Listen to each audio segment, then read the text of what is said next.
Şehitlerin alqanı nura döner qiyamətdə. Torpaqlaşan qanından müşkəmbər ətri gələr. Şəhid ruhu həmişə cilvələnər zirvələrdə. Kədərə heç yol vermə müqəddəs şəhid anası. Şəhid təmiz əxlaqın nəcib bəxtiyar yaşamı. Şərəf sahiblərinin əbədi həyat davamı. Yurt savaş tarixində silinməz igid məqamı.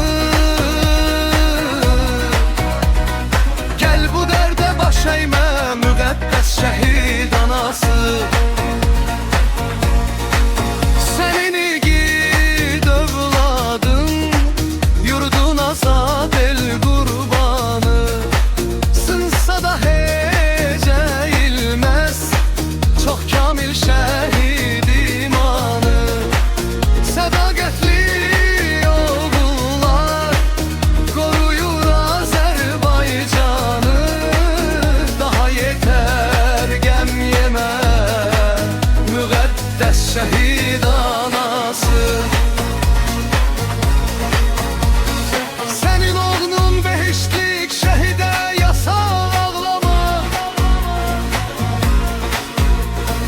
Sən xalqın iftixarı rəva deyil yas saxlama. Şəhidlik nərbüsatı nəyə gərək sızıldama. Dikəl belini bükmə müqəddəs şəhid anası.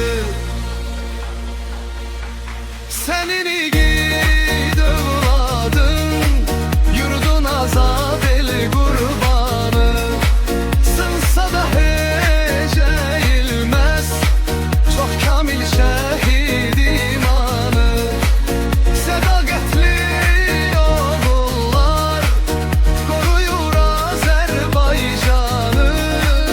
Daha yetər qəm yemə müqəddəs şəhid anası. Şəhidə digər yemə müqəddəs şəhid anası.